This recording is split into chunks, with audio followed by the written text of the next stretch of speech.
Fala sério. Estamos de volta.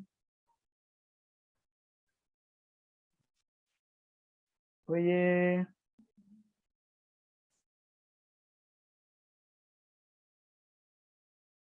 Tudo ok. Xandão, você não conseguiu não daquele jeito?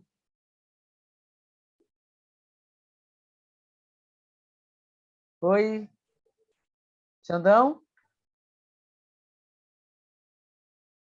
Fabito? Xandão, tá ouvindo? Pegar mais uma água aqui enquanto Pegue. voltando. Também estou na água. Xandão, escuta, Xandão?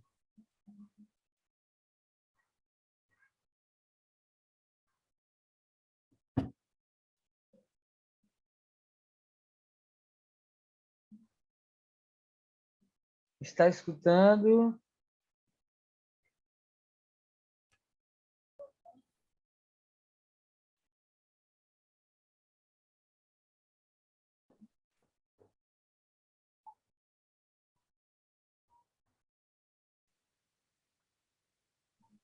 pessoal está voltando aí, né? Natal, Natal. Tudo bem, Natal? Nunca mais ouvi Domingas.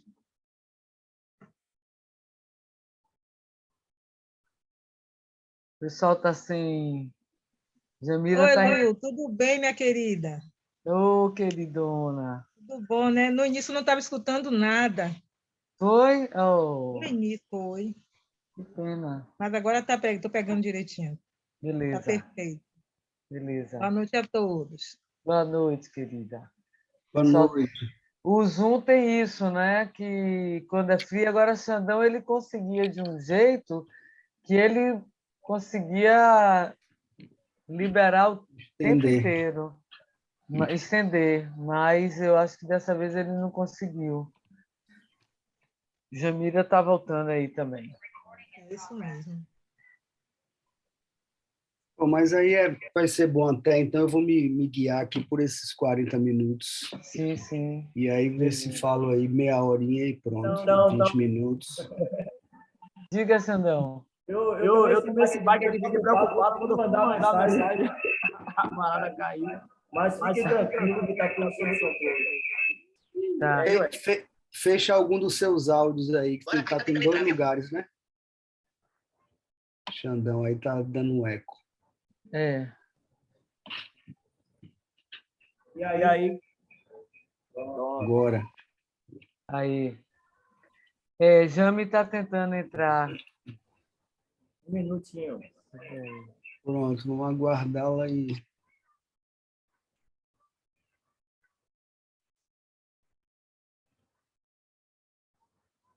Eu ia avisar, mas eu achei que ele avisa aqui, né? Que em 1 minuto vai cair e tal. Mas a gente entra sempre no mesmo link, né, Xandão? Sim, sim. Beleza. É que a gente fez, sabe, Fábio, assim, uma opção, por enquanto, pelo Zoom, para a gente tentar gravar, porque no Teams a gente não... Uhum. Não era o Teams, não, era o Google. Google Meet. Cadê?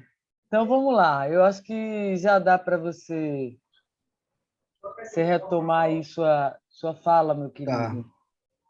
Vai em frente. O pessoal está entrando aí. Aí, Jamira chegando. Bom, então, vamos lá. Aproveitando que teve a queda, então, só para ressituar um pouco o ponto que eu vinha falando, né, a partir da provocação de Luísa, sobre esses anos que venho trabalhando com a juventude, o que é que eu tinha percebido de diferente, digamos, ou de mudanças. Aí são várias, né, as mudanças, é quase uma geração aí, de 98 para cá, né, o que aconteceu, mas o ponto que eu estava chamando a atenção é justamente em relação ao sofrimento psíquico, né, é uma coisa muito notável que os jovens, as jovens estão sofrendo mais, ou pelo menos isso tem se tornado algo mais visível, mais discutido, mais conversado, o que é muito bom também, né? E que eu acho que a gente precisa encarar, não é, Fábio, como uma coisa que faz parte do ser humano. A gente não, porque acontece que a gente tem muita resistência também para cuidar disso, para pedir ajuda, e a gente só piora a situação, quando hoje é muito comum o sofrimento psíquico e, sobretudo, nas juventudes. E eu queria que a gente falar um pouquinho sobre isso, porque eu vejo que há uma dificuldade enorme. E o que é que você acha, Fábio, assim, que gerou... Quais os fatores externos sociais, né, que impactam hoje essa juventude? Pronto, então, aí você me deu a deixa para eu falar, ou pelo menos para dar uma voz aqui aos jovens, digamos. Porque uma das coisas, quando eu vinha falando também no começo, né, ser chamado para falar sobre jovens, sendo adulto, eu tenho 49 anos, é uma contradição, ou pode ser, a depender da maneira como a gente faz isso, né? Porque senão, de novo, é o adulto dizendo que o jovem é, o que ele deve fazer, como não é. Então, uma das coisas que eu trouxe para cá foi justamente dois textos de jovens, né, que falam exatamente dessa questão que Luísa pergunta agora. O que é que está acontecendo? Assim? O que é que está pegando? Né? Por que esse sofrimento intenso? Quais são as marcas do nosso tempo? Né? E aí, porque não dá para falar de juventude sem falar do adulto. E aí eu queria dizer que eu estou falando aqui do lugar de um adulto, né? De um adulto. E os adultos precisamos assumir, e talvez para alguns, inclusive, entender qual é o seu lugar diante das juventudes. Né? Ou seja, isso que a gente está falando, por exemplo, o medo em relação ao sofrimento, né? o tabu, por exemplo, para falar, né, de transtornos mentais, de distúrbios, né, de dificuldades que o jovem tem. Imagine o medo do adulto de se mostrar frágil, de se mostrar perdido às vezes mesmo, no sentido de o que é que eu faço com essa minha filha, com esse meu afilhado, com esse jovem da escola, sendo um professor, enfim. Né? Eu gosto muito de lembrar de um acontecimento, né? Acho que talvez, nem sei se não já contei, mas uma vez eu em Pojuca, eu era educador social, como eu falei, e tal, eu estava na rodoviária de Pojuca para pegar um ônibus, e aí dois jovenzinhos, adolescentes, já ter 13, 14 anos, brincando, aí daqui a pouco começaram a se desentender, a discutir, e aí um deles pegou um facão que estava num carro de coco, assim, um carro de mão cheio de coco e um facão, né? Próximo assim de alguém, enfim. E aí na hora ele pegou, né, esse facão. E aí quando ele pegou o facão, imediatamente tinha um senhor na rodoviária que ia viajar, pelo jeito que a gente percebeu não tinha nada a ver com eles, mas na hora o senhor levantou e me disse: "Me dê esse facão, rapaz, deixa de brincadeira e não sei o que e tal". E o menino olhou assim para ele, entregou o facão, ele pegou: "Vão para lá, deixa de", deu aquele esporro assim, e os meninos se mandaram. Eu disse: olha, o que fez esse senhor fazer o que ele fez demonstra que ele sabe o lugar de adulto, a coragem de ser adulto, a coragem de enfrentar ali, né, o jovem, e, ao mesmo tempo, mostra que os jovens também sabiam o lugar do adulto e sabiam o lugar deles. Coisa que hoje está meio complicada. Né? Quer dizer, quem de nós teria coragem de tomar uma atitude dessa ali no meio da rua, numa esquina, numa rodoviária, e se meter numa confusãozinha de dois adolescentes? Possivelmente a gente não tivesse essa coragem, porque a gente não sabe o que é que viria de lá. Se a gente não sabe, né, se o adulto não sabe, por exemplo, o que esperar do jovem, é sinal que ele não sabe, talvez, mais que lugar ele ocupa ou deveria ocupar na vida desses jovens. Né? Então, eu queria muito firmar a minha conversa nessa perspectiva, né? Ou seja, e nós adultos? Porque a juventude, boa parte do sofrimento dela tem a ver com nossas expectativas sobre ela. E é isso que eu vou mostrar num dos textos que os jovens escreveram. Isso já tem alguns anos, 2 ou 3 anos, né, em atividade de sala de aula, eu propus que os estudantes, aí nessa faixa de 19 anos, escrevessem sobre qual era a percepção deles sobre o mundo adulto, né? O que é que eles acham, o que é que eles esperam, o que é que eles veem, né? Principalmente pensando que a universidade acaba sendo esse, né, esse trânsito, vamos dizer, ali da juventude para a vida adulta, né, final aí de, sei lá, 19, 18 anos, então se supõe que depois você se forma, o nome inclusive, né, você se forma, você está pronto para a vida real, como se diz. E o que eu comecei a perceber é que muitos jovens não estavam a fim de entrar na vida adulta, não estão muito a fim de entrar na vida adulta, e aí começa, né? E aí eu queria pedir a paciência de vocês, mas eu acho que vale muito a pena. Eu não consigo compartilhar, não, né? Mas não precisa. Sim. Mas também não precisa. Não, aqui não consigo compartilhar. Não. Mas eu vou ler uma carta, tudo bem? Claro. De uma jovem. Então, porque hoje eu preparei pensando nisso, né? Ou seja, o que diz respeito ao jovem propriamente, eu vou botar a fala de um jovem aqui para não falar por eles, né? Uhum. E acho que essa carta não é exatamente uma carta, é uma narrativa, um texto, tá? Que uma estudante de 19 anos criou com uma personagem supostamente fictícia para falar sobre a percepção dela sobre o mundo adulto ou sobre a vida adulta. Uhum. E aí ela diz assim: já eram quase 4 da manhã de uma segunda chuvosa e Ayla não conseguia sequer descansar os olhos. Era como se naquele momento eles tivessem vida própria e se encontravam tão abertos que se alguém visse aquela cena poderia até dizer que ela havia acabado de tomar um grande susto e por isso eles estavam arregalados. Mas passar por isso já era coisa rotineira. Parecia que aquele par de olhos já tinha vida própria, e ai de Ayla querer controlá-los.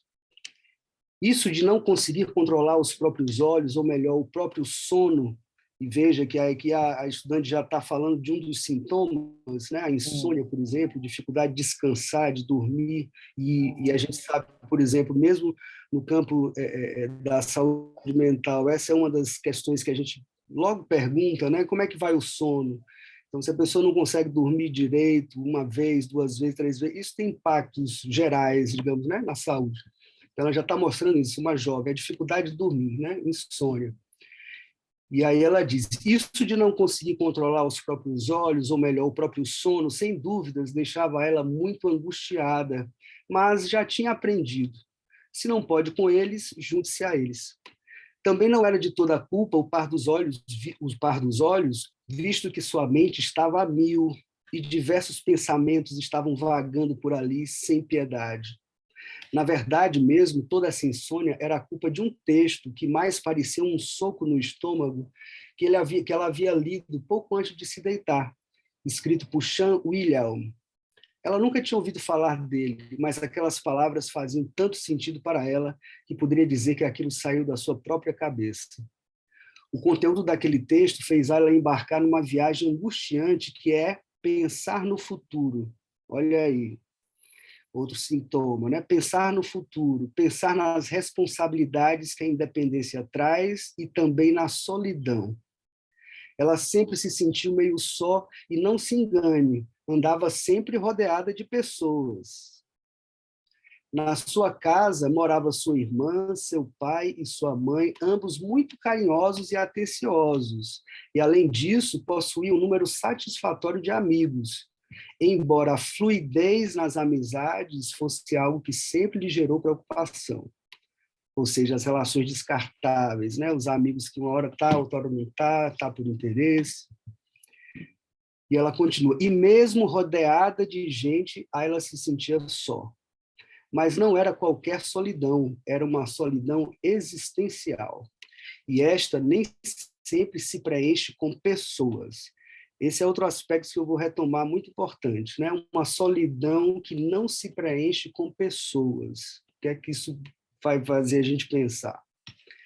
Vários fatores na vida de Ayla poderiam influenciar nesse tipo de sentimento, mas existia um que sempre adquiria um peso dos pesados e uma proporção desproporcional.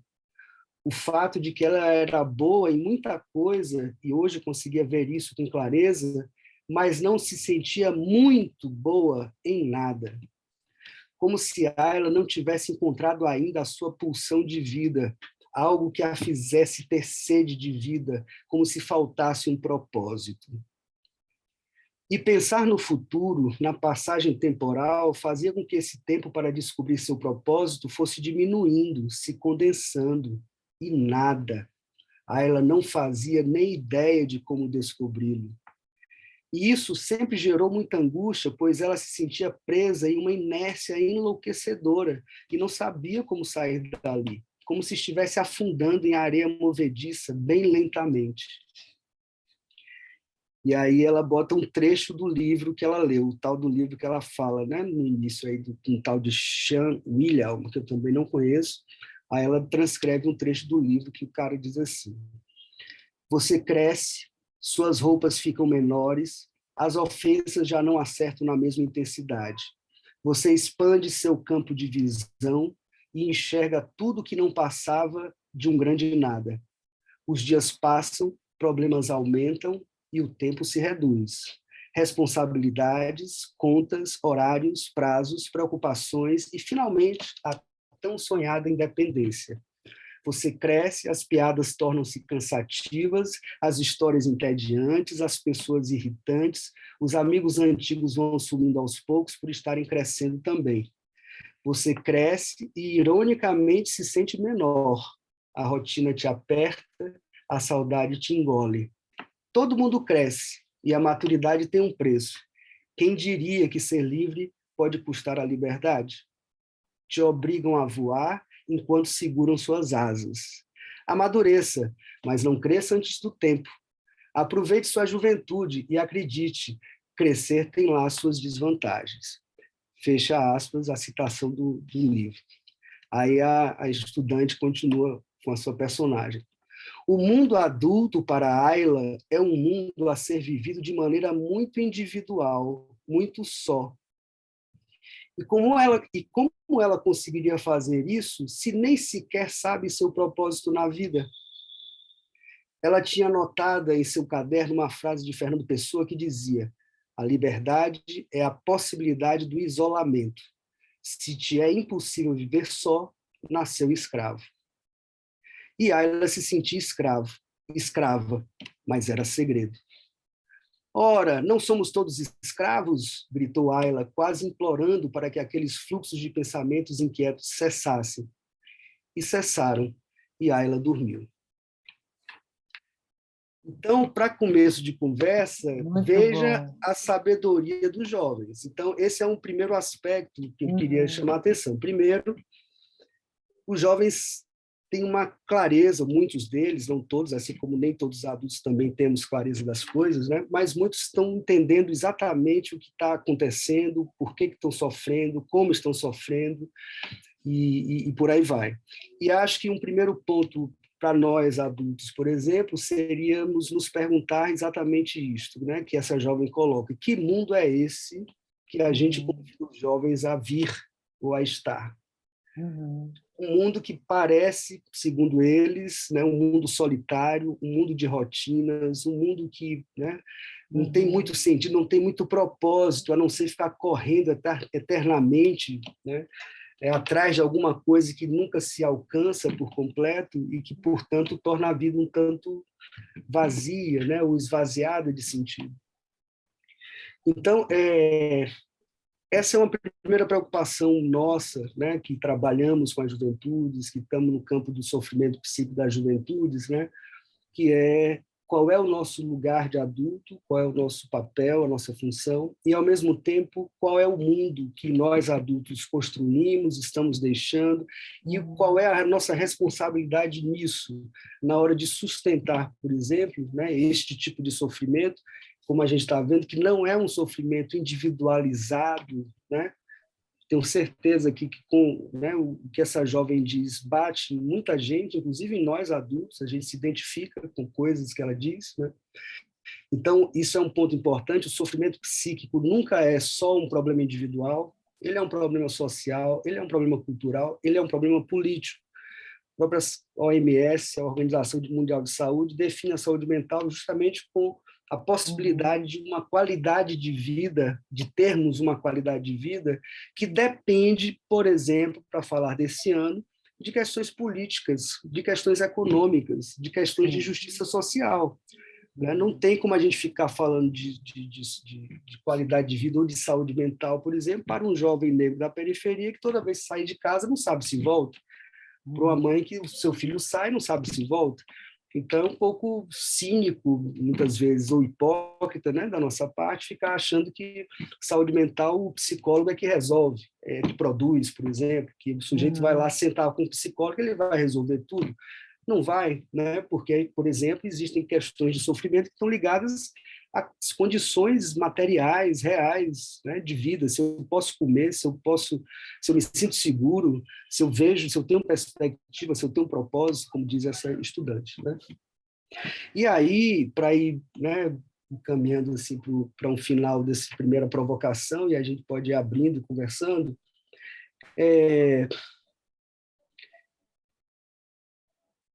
eu tenho percebido que, diante dessa falta de vontade, digamos assim, né, de entrar para o mundo adulto, dessa falta de admiração, né, por exemplo, foi uma coisa que eu percebi muito na época da pesquisa do mestrado, que está no meu livro, por exemplo, a admiração, admirar alguém é algo de suma importância para a criança e para o jovem entrar na vida. Alguém como referência. E quando eu digo alguém, pode ser uma instituição, pode ser um grupo, pode ser uma comunidade, como pode ser um professor, uma professora, enfim.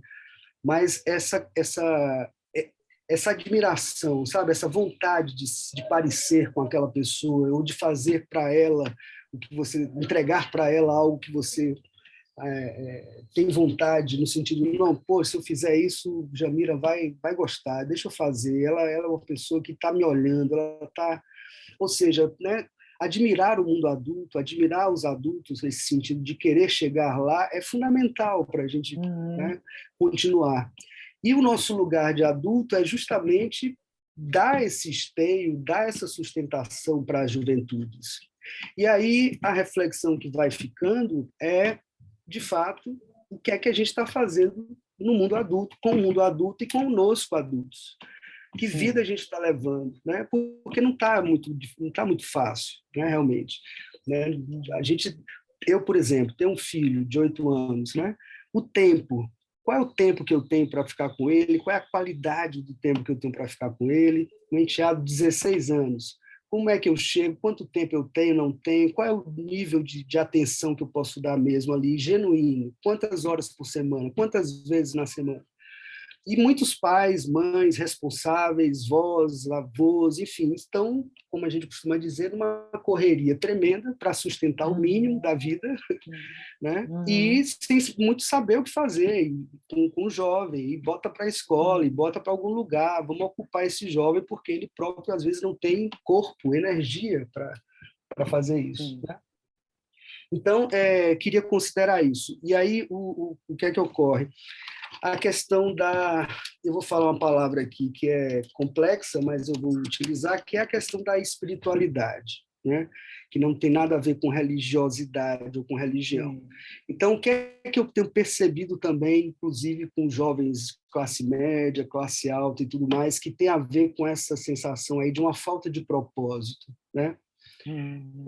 Eu achei teve uma expressão que um jovem falou para mim, que me chamou muita atenção, que ele disse assim: às vezes eu me sinto uma árvore cortada ao meio, flutuando no espaço, sem raiz.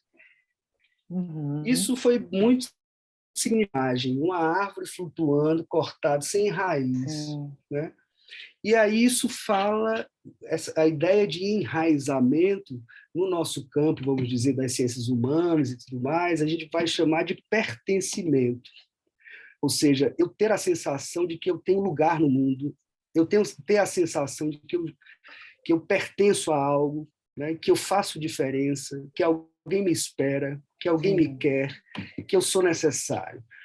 Então, o que estou percebendo, né, e isso independe, de certo modo mesmo, de classe social, e hoje está interessante ouvir muito esse tema, por exemplo, da ancestralidade, né, com muita força, e aí eu ando pensando sobre isso.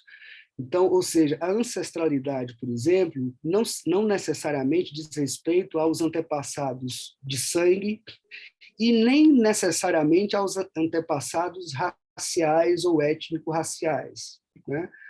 Mas a ancestralidade diz respeito a essa sensação que eu tenho de não estar só, essa sensação que eu tenho de que outros vieram antes e que outros estão comigo. Onde estão esses outros? Onde está essa comunidade? É aqui que eu quero ir concluindo, né? Onde é que está isso? Ou seja, onde é que está essa família ampliada que não precisa ser minha família de sangue? Sim. Porque, como ela disse nessa leitura que eu fiz, né, esse texto dessa estudante, não sei se vocês perceberam, ela diz assim, a família da Ayla, da personagem, é ótima. Ela tem pai, tem mãe, todo mundo Mas ela cuidadoso, se sente só. e ela se sente só. Então, tem algumas mudanças, eu acho, importantes, por exemplo, que qual é a nossa concepção de família, qual é a nossa concepção de comunidade, o que permanece igual, eu poderia dizer, desde a década de 90 e talvez desde sempre, é que o ser humano não vive sem ter essa sensação de enraizamento no mundo. O ser humano não vive se não tiver uma comunidade, seja lá qual for, de pessoas que ele tem a sensação de que vieram antes e que, portanto, tem uma força ali para sustentá-lo e que ele pode contar.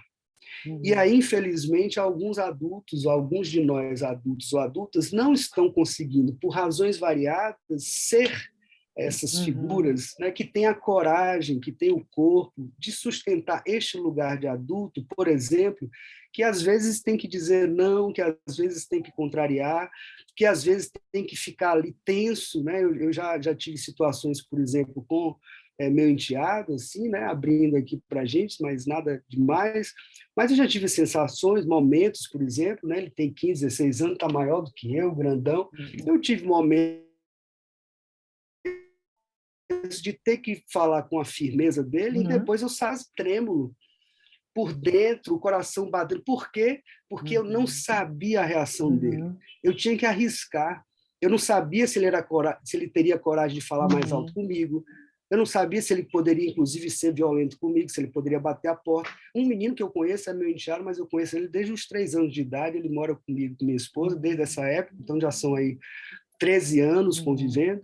Mas, mesmo assim, na hora H, e mesmo com os nossos filhos, chega um certo tipo de tensionamento, ou com jovens na escola e tal, que você não sabe o que pode acontecer. E aí é que entra a coragem, né, em um certo lugar de firmeza, né, e de segurança de si, né, de experiência de vida. O seu adulto, você poder, né? Isso. Aí é que você vai mostrar se é ou não é, se você tem essa substância de adulto ou não, ou se você vai se trocar, como se diz, com o menino, né? De tal modo que vai sair ali um bate-boca qualquer. E o que é essa substância de adulto? É isso que, né, assim, não vou responder, mas é isso que a gente precisa pensar. Né? O que é que aquele senhor tinha, né, para ter coragem de, no meio de uma briga de dois jovens que ele nunca viu, numa rodoviária, o que ele tinha ali de coragem, de onde vinha, melhor dizendo, a coragem, né, para ele poder intervir? De onde vinha a coragem que a gente deixava as crianças brincando na rua e sabia que o outro estava olhando, que não sei quem estava olhando, e que se fizesse alguma coisa de errado, a mãe do vizinho, a outra ia reclamar e mandar para casa e o menino vinha. Hoje não, é cada um por si, e quanto mais vai subindo na classe social, pior nesse aspecto. Aí é que você não pode se meter em nada, você desce no elevador, não dá um pio para ninguém, olha no celular. Não se tem coragem de fazer os jovenzinhos aí, 18, 17, né, de classe média, média alta, às vezes, por exemplo, faz arruaça, faz isso, faz aquilo, ninguém vai dizer nada, pode ter uma arma, agora com esse governo, com essa liberação e até com essa, né, esse elogio, essa apologia ao uso de armas, o armamento e tal, você não sabe quem está armado e quem não está. Então, veja, estou chamando a atenção para concluir que o buraco é mais embaixo, ou seja, a questão, então, talvez, além, tudo bem, vamos falar sobre as juventudes, vamos pensar nas juventudes, mas vamos, junto com isso, sobretudo, pensar o mundo adulto e pensar o que somos como adultos hoje. Qual é a nossa responsabilidade, como é que a gente faz para se cuidar, como é que a gente faz para ter força, coragem e substância para dar aos jovens o que eles merecem, né? Que é um mundo em que você possa olhar e vislumbrar e dizer, eu quero ser isso, eu quero chegar aí. Diferente de muitos que têm ouvido, né? E relatado que é assim, não, se é para ser isso aí, eu prefiro continuar jovem, ou seja, sem responsabilidade com o mundo. Se é para viver uma vida só de rotina, correndo para lá e para cá, reclamando da vida, que as coisas estão difíceis, que está caro, o que é que eu quero? Qual é a vantagem de ser adulto? Isso é outra coisa que mudou, né? Talvez no nosso tempo a gente sentia essa coisa. Qual era a vantagem de ser adulto? Ser livre, ter mais liberdade. A impressão que a gente tinha, vou sair de casa por questões principalmente morais, muitas vezes, né? Porque saindo de casa eu posso chegar a hora que eu quiser, fazer o que eu quiser. Hoje, a questão moral caiu muito. Então, eu posso, dentro de casa, fazer e acontecer, né? O pai paga a farra às vezes, ou então você vai, volta para casa, traz a namorada para dentro de casa, ou seja, para que sair de casa mesmo? Exatamente. Virou uma adolescência prolongada em todos os sentidos, né? O Fábio, então é isso, eu acho que, bom, espero que é muita história, mas instigou aqui, eu algumas estou coisas. cheio de coisas na minha cabeça, imagino que a turma aqui também. Eu queria só dar um toque assim, importante, que eu acho que eu concordo gênero, número e grau com você, eu lido também com a juventude desde jovem, né? Eu trabalho com jovens desde os 22 anos de idade, ali em 88, 10 anos antes de você. Hoje eu estou mais com os adultos. Então, assim, eu acho que exatamente o que você está falando, o grande problema, Marilene quer falar, né? Só um minutinho, Marilene. O grande problema é que isso que você coloca, assim, o próprio adulto perdeu o referencial, né? E eu, quando eu ia direto ali, né, jovens de 13, 14, 15, 16 anos, hoje com jovens mais adultos, com quem eu lido, eu pensava que isso, como eu tive referências muito claras de pessoas adultas, meu pai, minha mãe e a comunidade que me cercava, eu fui criada por muitas pessoas, eu fui criada na rua, pelo pipoqueiro, pelo cara do coco. Eles podiam me dar bronca, isso era autorizado por meu pai e minha mãe, porque ali havia um certo... Eu vim de Ilhéus, né? Então era uma cidade não pequenininha, mas assim, tinha mais ou menos valores morais, éticos, morais parecidos. E toda vez que eu dava uma bronca num aluno meu, escola particular e tudo mais, bronca braba, né? Porque eu sou braba, eu não sou boazinha, não, eu sou braba. Eu pensava duas coisas. Primeiro, que eu estava, assim, dentro de mim era claro que eu era o adulto e que eu tinha mais experiência que ele, portanto eu tinha mais autoridade do que ele. Eu conhecia mais. Isso para mim era claro, eu me lembrava disso. E segundo, que eu sabia que o limite que a gente estava dando, que eu estava dando para ele, né, através da escola e da função que eu exercia, era um limite organizador. Eu sabia que aquilo... Já pedi desculpas muitas vezes quando fui demais, quando me excedi na palavra, né? Então, eu acho que essa relação um pouco mais sincera ela é válida. E, por fim, eu queria falar disso que você traz, muita gente aqui falando. Atenção, temos 6 minutos, aí se cair, a gente volta no mesmo link, viu, gente? Caindo, vocês vão imediatamente e clicam lá no mesmo link, porque tem pessoas ainda que querem falar. A gente vai até 19 horas, então tem tempo para participar. Isso que você fala, que eu acho que a Reprotai, que Jamira, que quem está aqui nessa conversa faz muito bem, que é uma referência de comunidade, né? O sentimento de pertencer a algum lugar, a se identificar com alguma ideia. Então, a força do trabalho da comunidade, da escola, do instituto, do projeto, ele não fica mais essa árvore sem raiz, né? Porque o cara se vê como uma árvore já inclusive pronta para dar frutos, mas ele está solto, ele não tem referência, né? Vamos lá. Marilda quer falar, Jamira quer falar.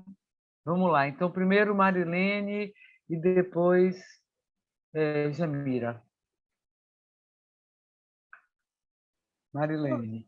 Oi, boa noite para todos, né? Boa noite, Fábio. Assim, Luísa trouxe uma coisa interessante, que a gente sempre, quando a gente saiu do nosso bairro, né, e veio morar aqui, né, em outro bairro, né, aí tinha sempre essa coisa do cuidado, né, com os jovens, com os adolescentes, era uma coisa que era visível em alguns vizinhos aqui, né? Eu me lembro de duas figuras que, quando a gente saía assim para algum lugar que nossa mãe não sabia, Dona Bernadette e Maísa, eram duas pessoas que estavam sempre perguntando: onde é que vocês vão? Vai para onde? Entendeu? Aí ela tinha essa preocupação visível com a gente e com outros jovens aqui, com outros adolescentes que moravam no entorno da casa dela, né? Era muito interessante. Mas, assim, essa coisa que o Fábio traz, né, essa coisa, essa diversidade da juventude, é uma coisa interessante, porque realmente, assim, você lidar com a juventude, com a adolescente, é uma coisa muito difícil, porque você quer a gente quer uma coisa e os meninos não querem o que às vezes a gente quer, que a gente acha correto eles seguirem, né? E a gente vê essa diversidade, né? A gente vê assim, tem meninos que realmente conseguem estudar, acessar uma universidade, né?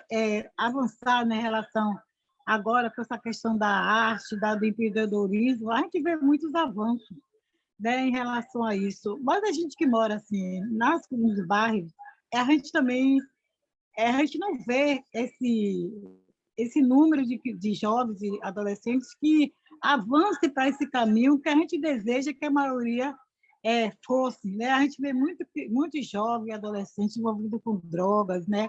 Envolvido com coisas que a gente sabe que não vai levar a lugar nenhum, né? Só vai levar ou à morte, né? Ou ter que se afastar do bairro por conta da relação que ele estava no convívio com o tráfico, entendeu? Então, isso assim, é uma coisa muito, muito, muito grave e a gente precisa se alertar para isso. A gente ontem, no seminário da ouvidoria, foi uma coisa interessante, porque a gente ouviu um ouvidor, né, de São Paulo e dois tenentes, né, dois coronéis aqui de Salvador, né? Eles estavam na mesa, né, tinha uma diversidade de pessoas na mesa, né, tinha uma ouvidora, que é Sirlene Assis, e aí eles começaram a falar, né? Uma das coisas que realmente eles assumem, né, é a questão do racismo, né? A gente percebeu, eles percebem que a relação que a polícia, né, os órgãos públicos de segurança, uma das coisas que a gente percebe, que isso não sei se é bom ou se é ruim, mas a gente também percebe que é necessário, é a questão, o tratamento que ele dá com a juventude negra, né? Não é a mesma da juventude branca, entendeu? A Com violência certeza. policial, ela é patente nos nossos bairros, nos nossos irmãos, nos nossos filhos. E ontem a discussão foi muito interessante, porque agora está uma nova discussão, que é a Câmara nas fardas dos policiais, né? E aí, nessa discussão, né, o ouvidor e os dois policiais, né, conversou disso, que isso vai impactar isso na derrubada da violência, vai diminuir o tratamento com os policiais, a abordagem que os policiais fazem com a juventude negra, é uma das coisas que é a prioridade dessas câmaras. Né? Mas a gente viu no depoimento das mulheres, tinha outras mulheres que estavam lá, a gente viu o depoimento das mulheres por perder seus filhos por bala de policial. Ontem foi uma coisa interessante, né? As mulheres se revelaram em contar como seus filhos perderam a vida nessas abordagens policiais, nessas entradas nos bairros que não tem respeito. Acho que todo jovem é envolvido com tráfico, né? Foi muito bom. Mari, só um minutinho. Vai cair, a gente vai entrar no mesmo link, né? Não, pode continuar falando. Se acabar, todo mundo entra no mesmo link. Tem um minuto. Eu vou terminar para dar a oportunidade para outras companheiras entrar. Mas assim, interessante a gente discutir essa diversidade da juventude, porque é necessário. Meu irmão não é igual um outro jovem que está aqui. né? E essa diversidade, ela traz vários